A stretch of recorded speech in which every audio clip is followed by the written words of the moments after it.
Welcome to how to create an animated gradient design in Adobe After Effects. Hi, my name's Jonathan Lamb and I'm a game artist from London. In this class, we'll learn how to create these cool animated gradients to use in your projects. Starting with how to choose your own complementary colors, I'll take you through all the tools and skills necessary for the project, including creating gradients and using shapes, and how to animate them. By the end of the training, you'll be able to create your own gradients. These are flexible and fully customizable, allowing you to choose different colors and designs. This class is perfect for designers, illustrators, and anyone else looking to have some fun creating some animated gradients. So sign up and let's get started. Hi everyone, and welcome to a course on how to create animated gradient backgrounds in After Effects.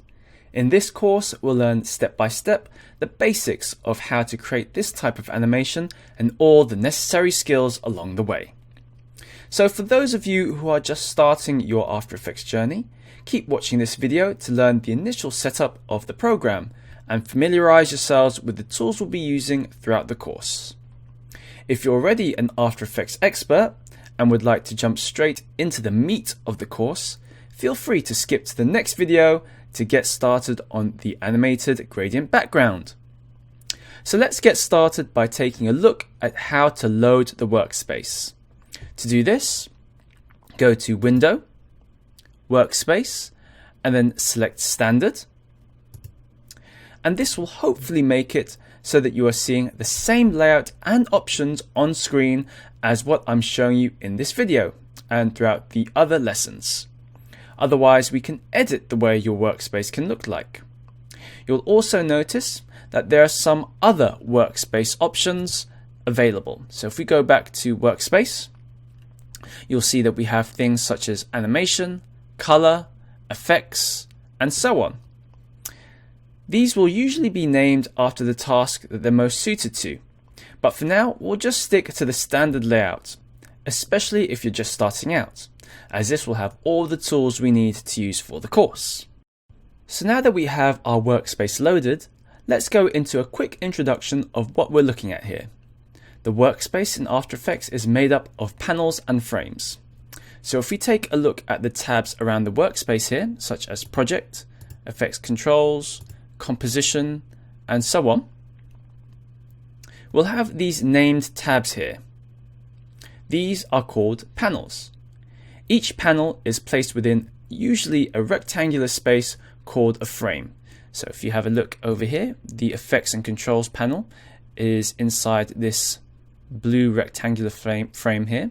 And if we select the Composition panel, you'll see that this frame is a lot larger, like so. Now we can easily adjust the size of the frame by moving our mouse over the edge of the frame, like so, until the mouse cursor changes, and then if we click and drag the mouse, we can make it smaller or larger. Now this could be useful if you want to see more options within your panel. So if you wanted to see more options inside the preview panel, for instance, just click and drag at the bottom here to see them. We can also move panels to different areas of the workspace. Now to do this, simply grab one of the named panels using the mouse. So let's go ahead and use the Info panel, for example. And then we want to just click and drag it over a different area. And straight away you'll notice now that different drop zones are now highlighted in this sort of dark blue color. Now all we have to do from here is release the mouse button once we're hovering over a place that we want to place it, and you'll have a new placement for your panel. So now you can see that we've got the info in this panel here, like so, in this frame. Now the placement of the panel depends entirely on the drop zone area. So for example, if we place the panel in the outer edges of the frame, like so, it will appear beside the frame. We can do this on either side, or also at the bottom or at the top, like so. However, if you wanted to put the tab within a frame, you'll have to click and drag it within the center drop zone area of the frame. So now you can see we've got two tabs, composition and info. Another trick that you might find useful is to make a panel float. Now this is mainly useful for those of you with 2 or more monitors. So say if you wanted this info panel on your second monitor. To do this, all you have to do is click and drag as you would normally, and then whilst holding the mouse button down, press and hold the control key on the keyboard, or the command key if you're using a Mac. And then this will change the look of the panel like so.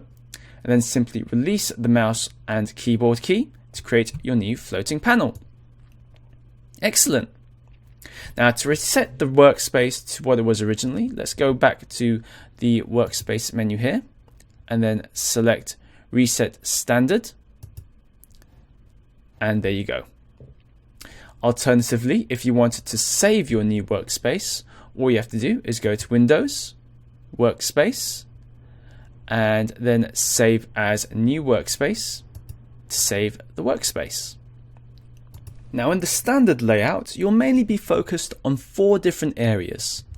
The left area here will be where your project panel is. And this is where you'll find all the resources of your project, such as imported logos and compositions you've created. In this course, we'll be using this area to access our composition files, such as our backgrounds and our colors. The bottom area will be where all your layers are kept, and the timeline of your composition is just next to it on the right. Now, this is going to take up most of the space, as we'll be needing it to time our keyframes of our animations and various other effects. The center of the area here will be how you can preview your animation video. And over to the right is where you'll find all our effects and presets. And these are what we're going to use for our animation. And over at the top here is our preview panel, which is where we can click to preview our animation. Feel free to experiment with different workspace layouts and come up with something that you like. Remember, you can always reset the layout to its original form if you don't like it. Great! So that's it for this lesson. In the next video, we'll learn how to set up and pick our color palette. See you all there!